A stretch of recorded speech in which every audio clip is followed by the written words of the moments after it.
እስር ቤት እያለን አንድ ባለስልጣን ጥያቄ ጠየቀን።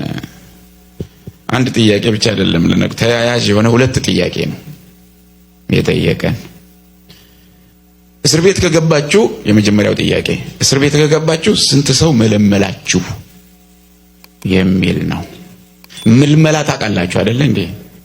መለመለው ይባላል ለሆነ ዓላማ። በዛ ዘመን ሰውን ካግባባ መለመለው ይባላል።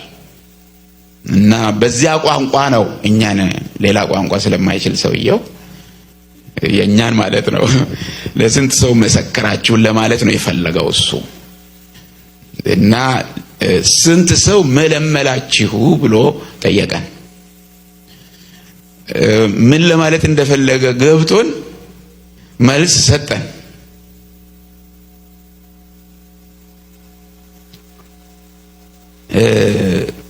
ወደ ዝርዝሩ አልሄድም። ልዩ ልዩ የሚመስል ግን አንድ አይነት መልስ ነው የሰጠነው በቦታው የነበርን። ሁለተኛው ጥያቄ አሁን ብንፈታችሁ ተሰብካላችሁ አትሰብኩም የሚል ነው።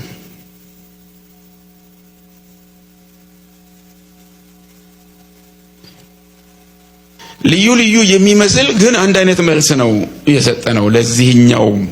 እና ከመካከላችን አንደኛው የሰጠው መልስ ምን የሚል ነበረ?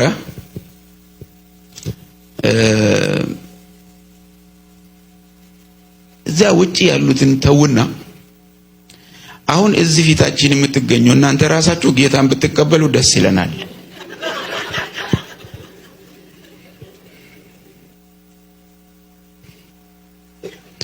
አለው። ከዛ በኋላ ባለስልጣኑን ተከትለው የመጡ ንዑሳን ባለስልጣኖችም እዚያ ቦታ ነበሩና ያልጠበቁት መልስ ስለሆነባቸው ከት ብለው ሳቁ። እና ሰውየውም ጭምር ማለት ነው ስቆ ከዛ አሁን እሺ የሚያሳምን ጥቅስ ንገረኝ አለው። የሚያሳምን ጥቅስ ከመጽሐፍ ቅዱስ ንገረኝ ሲለው የምትፈልጉት ከልብ ከሆነ እናገራለሁ አለ። ንገረኝ አለ። እሺ በእርሱ የሚያምን ሁሉ ባለስልጣኑን ጨምሮ ማለት ነው በኢየሱስ ክርስቶስ የሚያምን ሁሉ የዘላለም ሕይወት እንዲኖረው እንጂ እንዳይጠፋ እግዚአብሔር አንድያ ልጁን እስኪሰጥ ድረስ ዓለሙን ወዷል የሚል ቃል አለ አለው። የት ነው እንደዚህ የተጻፈው አለ። በዮሐንስ ወንጌል ምዕራፍ 3 ቁጥር 16 ላይ ነው አለው። ወደዚያ ከመሄዱ በፊት ዓለሙን ወዷል አይልም ብሎ ተከራክሮት ነበረ። ወዷል አይልም ለውጧል ነው የሚለው ሲል አይ ወዷል ነው የሚለው ሆነ መልሱ። መጽሐፍ ቅዱስ አምጡልኝ፣ መጽሐፍ ቅዱስ አምጡልኛል። ደግነቱ በየጊዜው ከእጃችን እየተዘረፈ የሚወሰድ መጽሐፍ ቅዱስ እዚያ ወይኔ ቤት ቢሮ ነበርና ፖሊሱ ሮጦ አመጣው እና አምጥቶ ሰጠው ለሰውየው። እኔ እኮ መጽሐፍ ቅዱስ አውቃለሁ፣ ዩጋንዳ ድረስ ሄጄ ከባይብል ሶሳይቲ ዲፕሎማ ይዤ የመጣው ሰው ነኝ ብሎናል። ባይብል ሶሳይቲ ዲፕሎማ ሲሰጥ ይታያችሁ እንግዲህና እና አሁን መጽሐፉን አምጥተው ሲሰጡ የዮሐንስ ወንጌልን ለመግለጥ ትንሽ ተቸጋገረና ቀድሞ ጌታን ያውቅ የነበረ በኋላ የደከመ ሰው አጠገቡ ተቀምጦ ነበርና ተቀብሎ የዮሐንስ ወንጌል ምዕራፍ 3 ቁጥር 16 አወጣለት። ከዚያ አይ ወዷል ነው የሚለው ሲል ሸምድዶታል ማለት ነው አለ። ለውጧል ሳይሆን ወዷል ነው የሚለው። በዚህ መልኩ ያው ንግግሩ ትንሽ ቀጥሏል። እኔ አሁን እዚሁ ላይ ልቁረጥ። የምናደርገውን አናውቅም፣ አይኖቻችን ግን ወደ አንተ ናቸው የሚለውን ጥቅስ ይዘን ስንጸልይ ቆየን። ቀኑ ደረሰ። ተኝተን እያለን 5 ሰዓት ገደማ ይሁን 6 ይሁን አላውቅም፣ በጣም አምሽተው መጡና እኛ የነበርንበትን ክፍል በእርግጫ ብለው በረገዱት በሩ ገቡ። ሲገቡ ሁላችንም ተነስተን ቆመናል። የሚመጣውን ቆሞ መጠበቅ ይሻላል በሚል ከተኛንበት እና ጥግ ይዘን ግድግዳ ተደግፈን ቆመናል እና አልጠበቁም። በተኛ ሰራዊት ላይ ለመውረድ ነበር አስበው የመጡት። አትተኙ ብሎ ነበርና አልተኛንም። እና ለምንድን ነው የቆማችሁት አሉ። ምንድን ነው እንዴ? ለምንድን ነው አሉ። ያው ሞቅም የሚያደርግ ነገር ወስደዋል እና አንዳንዶቹም ስለት ነገር አውጥተው ያሳዩ ነበረ እና እኛ መልስ የለም ንግግር የለም፣ ሰጥ ብለን ግድግዳ ተደግፈን ቆመናል። አይተው ወዲህ ብለው ወዲያ ብለው ወዲህ ብለው ወዲያ ብለው እኛ የሰላም ሰዎች ነን፣ ሰላም ሰላም ሰላም ፒስ ፒስ እያሉ ወጥተው ሄዱ። ፒስ ፒስ ቢሆን ነው በሩን በርግጫ ብለው የገቡት።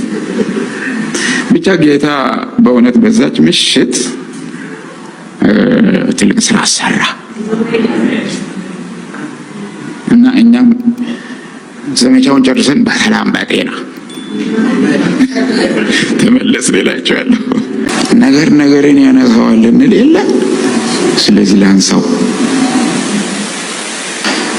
ጊዜው 1972 ዓመተ ምህረት እንደ ኢትዮጵያ አቆጣጠር ነው። ቦታው የጋለም ፖሊስ ጣቢያ ነው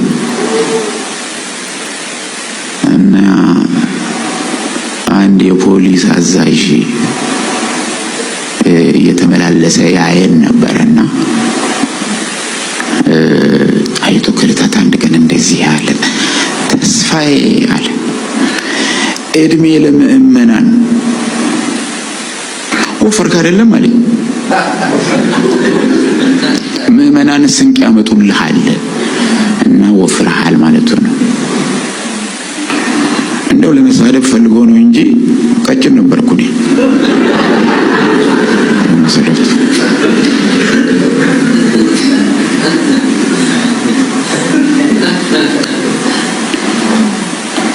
የሚያኖረኝ እግዚአብሔር ነው፣ ምእመናን አይደሉም አልኩት። 10 ጊዜ እግዚአብሔር አትበላ፣ እኛም በእግዚአብሔር እናምናለን አለ። ካመናችሁም ጥሩ ነው አልኩት። አንተ ግን ሌባ ነህ አለኝ። ቀጥሎ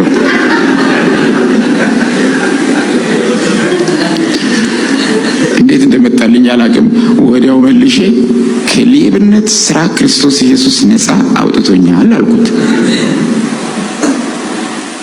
በምኑ ሲለኝ በደሙ አልኩት። በደሙ ደሙ ይፍሰስና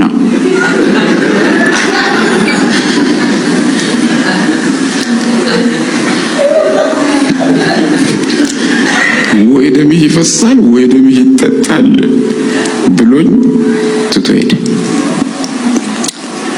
ክብር ለኢየሱስ ሲሆን ምኞቱ አልተሳካም።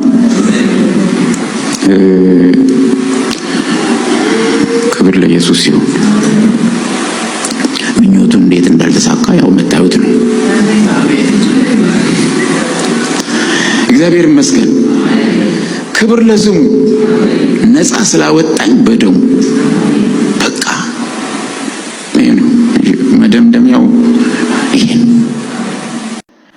የደርግ ዘመን በሚባለው በዛው ብዙዎቻችሁ በምታውቁት ዘመን ውስጥ ትንሽ እስር ቤት ቀምሰናል እኛ። ለምን ታምናላችሁ እግዚአብሔር የለም ተብለን እና ከታሰርንበት ስንወጣ ሁለት ወንድሞች አገኙን።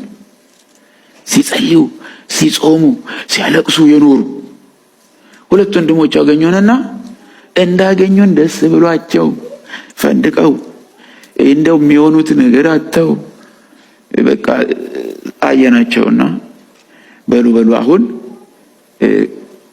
ተፈተናል፣ ግን ለማንም ሰው እንዳታወሩ አግኝተናቸዋል ብላችሁ ሰው ግልብጥ ብሎ ይመጣና እንደገና ሌላ ስብሰባ ሜዳ ላይ እንዳይደረግ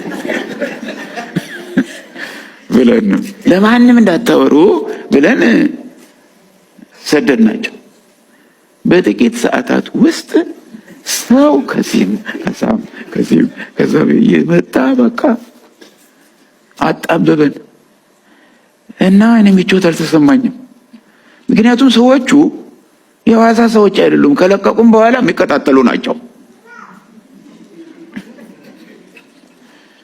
እና ተጨንቀው ነው የፈቱን። ከፈታናቸው ምን ሊሆን ይችላል ብለው በጣም አስበዋል እና ጭንቃቸው ይገባኛል።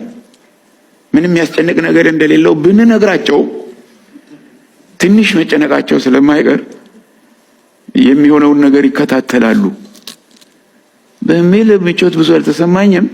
ሆኖም ምን እናደርጋለን? እኛ አጥር ዘለን አልወጣን፣ እነሱ ናቸው የለቀቁን እና ከዚያ እንዴት አወቃችሁ ማነገራችሁ ብለን ስንል ከነዛ ወንድሞች አንዱ አትንገሩ ካልናቸው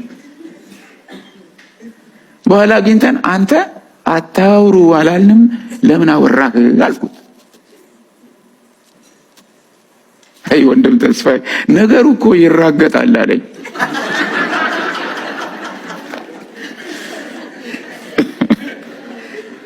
ማለት ልውጣ ይላል ነው እንደዛ አለ እና እንደው በእውነት ይሄ የዳንበት የወንጌል ነገር አይራገጥም። አውራኝ አይልም ማለት አለበት።